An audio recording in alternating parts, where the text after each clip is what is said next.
Yes, now I hope you understood about the mantle that I have explained in the previous video lecture. In this video lecture, we will discuss about the core, the third layer of the earth. Now the earth's innermost layer is known as the core. इसको हिंदी में क्रोड भी कहते हैं, but you learn in English core. The earth innermost layer जो सब पृथ्वी की जो सबसे अंदरूनी परत होती है उसको कोर कहा जाता है, जिसको बैरिस्फीयर। अब इनकी जो दूसरे नेम है वो भी आपको लर्न करने पड़ेंगे, जैसे what is the other name of core, barysphere. What is the other name of mantle, क्या बताया था, मेसोस्फीयर। तो इनके जो अदर नेम है वो भी आपको लर्न करने हैं। This layer has a thickness of about 3500 kilometre, ये लगभग 3500 किलोमीटर तक इसकी थिकनेस है। It is mainly made up of heavy metals, ये ज़्यादातर जो हैवी मेटल्स होती हैं उससे बनी होती है, जैसे आपकी निकल, आयरन। आयरन को और क्या कहते हैं, आयरन को और क्या कहते हैं, फेरम भी कहते हैं। The other name of iron is ferrum.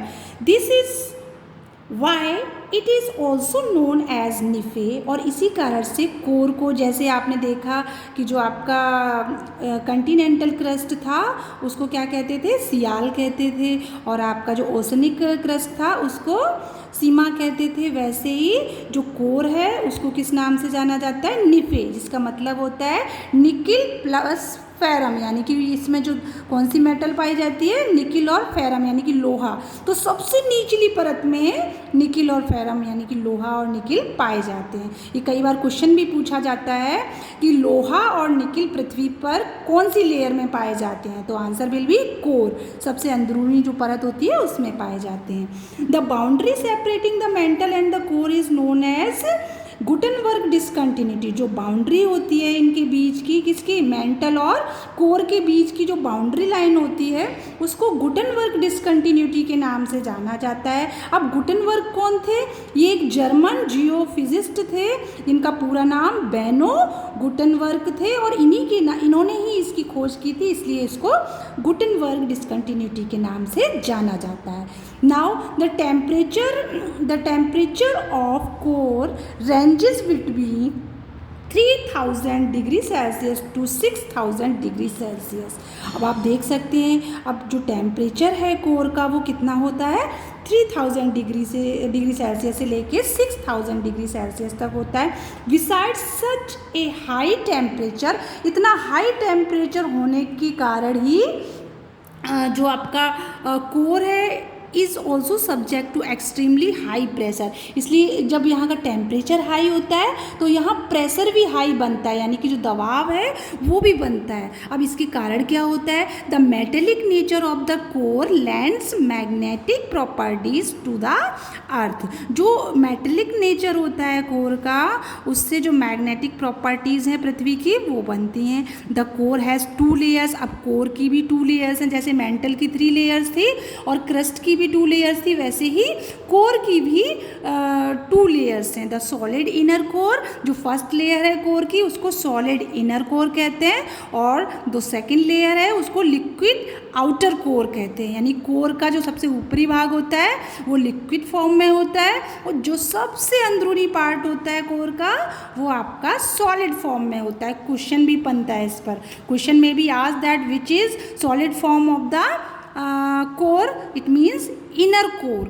The outer core comprises semi solid rocks। जो outer core है वो semi solid होता है, मतलब अर्ध ठोस होता है, ना तो पूरी तरह से सॉलिड होता है और ना ही लिक्विड होता है, सेमी सॉलिड होता है।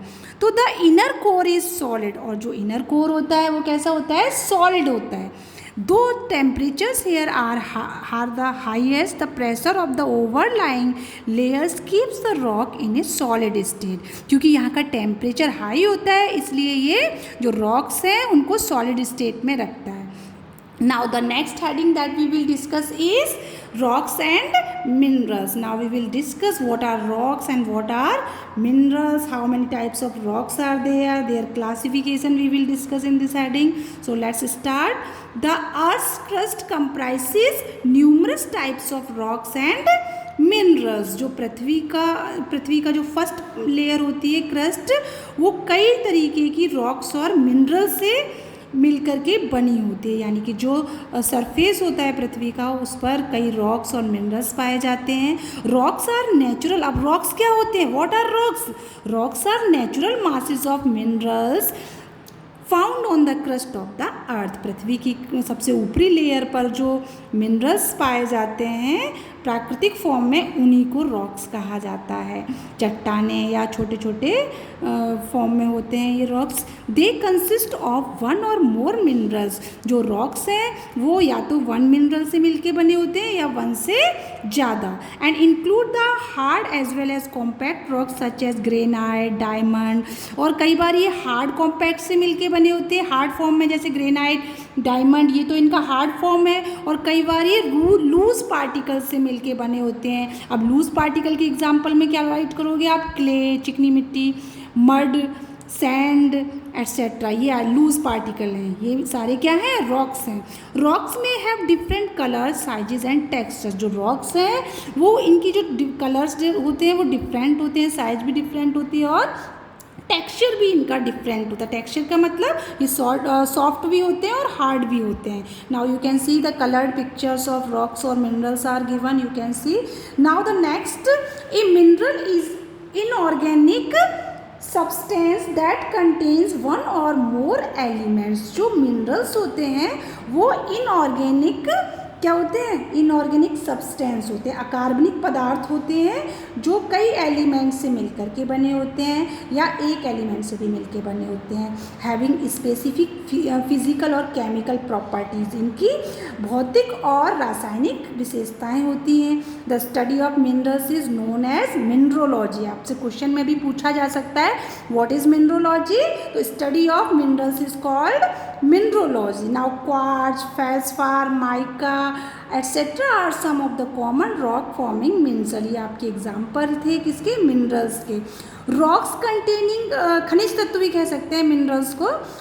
Rocks containing a particular metallic mineral in large quantities are called ores. क्योंकि आपको जैसा कि पता है कि कोई भी जो रॉक है या मेटेलिक मिनरल्स जो धात्विक पदार्थ हैं वो एक फ्री रूप में नहीं मिलते, ये ओर के रूप में होते हैं, यानी अयस्क के रूप में। ओर का मतलब होता है अयस्क। जैसे मान लीजिए आपका आयरन है, तो आयरन आपको फ्री रूप में नहीं मिलेगा कि केवल आयरन मिल जाए। आयरन के साथ और भी चीज़ें होती हैं और जब इसको बाहर निकाला जाता है तो मशीनों के द्वारा अलग किया जाता है, तो ये ओर फॉर्म में पाए जाते हैं, अयस्क के रूप में मिलते हैं। Bauxite for instance is an ore of aluminium. जो बॉक्साइड है वो एल्यूमिनियम का ओर है, यानी कि एल्यूमिनियम से निकलता है, एल्यूमिनियम के साथ होता है। Similarly hematite is an ore of iron. वैसे ही आयरन के साथ क्या मिलता है? हेमेटाइट। तो अगर आपसे पूछा जाए what is the ore of iron? Hematite. Now the classification of rocks we will discuss in next video lecture. So thanks for watching, keep studying, keep learning all the aspects properly. Thanks.